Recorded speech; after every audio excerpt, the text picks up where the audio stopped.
Budúcnosť Európy stojí na križovatke. A nie je to len taký nejaký pocit.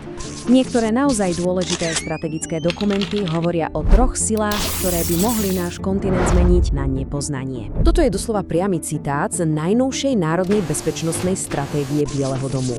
Je to dosť mrazivé čítanie. Musíme sa pozrieť na 3 kľúčové faktory, ktoré sa práve teraz nad Európou zbiehajú a spolu vytvárajú niečo, čo by sa dalo nazvať dokonalou búrkou. Tak poďme na to. Začneme pekne po poriadku. Tá prvá sila, ktorá túto búrku živí, tá prichádza priamo zvnútra. Hovoríme o demografickej dileme Európy. Čo to v praxi znamená? No, je to vlastne celkom jednoduchá matematika. Nízka pôrodnosť znamená, že máme čoraz menej ľudí v produktívnom veku. A títo ľudia musia uživiť stále rastúci počet dôchodcov.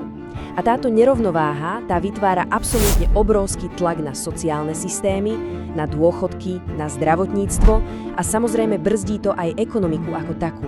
Dokonca aj so súčasnou úrovňou migrácie sa očakáva, že počet obyvateľov klesne.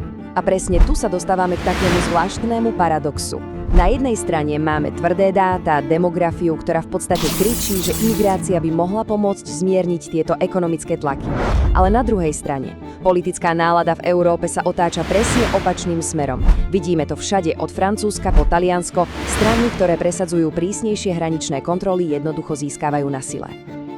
Dobre, takže máme tu vnútorné rozpory a tie, ako to už býva, vytvárajú slabé miesta. A práve na tieto slabé miesta sa zameriava druhá sila našej dokonalej búrky.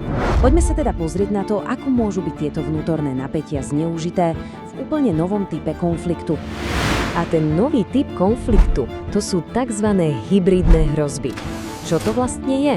Tu nejde o tanky ani o vojakov na hraniciach.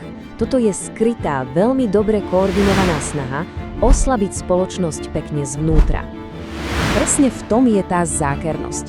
Cieľom týchto útokov totiž nie sú kasárne alebo vojenské základne. Cieľom je niečo oveľa krehkejšie. Sú to tie neviditeľné väzby, ktoré držia našu spoločnosť pokope. Dôvera, spolupatričnosť. Cieľom je jednoducho podkopať dôveru v inštitúcie, v médiá, vo vládu, zaplaviť nás chaosom a dezinformáciami. A konečným výsledkom má byť ochromenie celého demokratického fungovania štátu. Dobre, takže máme demografiu, máme hybridné hrozby a to nás privádza k tretej a poviem to rovno možno tej najvýznamnejšej sile v celej tejto rovnici. Hovoríme o niečom, čo by sa dalo nazvať tektonickým posunom v transatlantickej aliancii. Nová národná bezpečnostná stratégia Bieleho domu totiž načrtáva naozaj radikálnu zmenu kurzu. Politiku, ktorú poznáme ako Amerika na prvom mieste. A to nie je len slogan. Znamená to zásadný obrat, kedy Spojené štáty začínajú naozaj vážne prehodnocovať svoje 10-ročia staré záväzky a meniť svoje globálne priority. A ten rozdiel je naozaj priepastný. Stačí si to porovnať. Predchádzajúca stratégia, tá z roku 2022, hovorila o železnom záväzku voči NATO. O Amerike ako o akomsi garantovi svetového poriadku. Tá nová?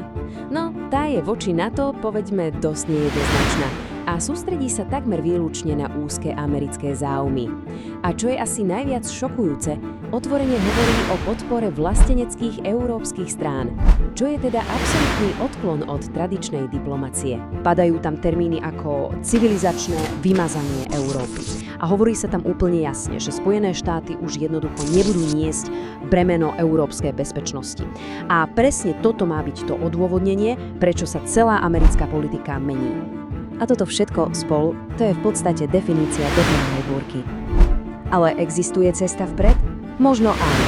A kľúčové slovo tu je odolnosť. Spoločenská odolnosť. A tým sa nemyslí len nejaké pasívne prečkanie búrky, nejaké prežitie. Myslí sa tým aktívna schopnosť prispôsobiť sa, meniť sa a prechádzať týmito zmenami. A to všetko udržateľným, spravodlivým a hlavne demokratickým spôsobom. Tá kľúčová otázka zostáva visieť vo vzduchu. Stojí Európa naozaj v bode zlomu? Odpoveď na to, či dokáže v sebe nájsť tú potrebnú odolnosť, rozhodne o jej budúcnosti na celé nasledujúce 10 ročia.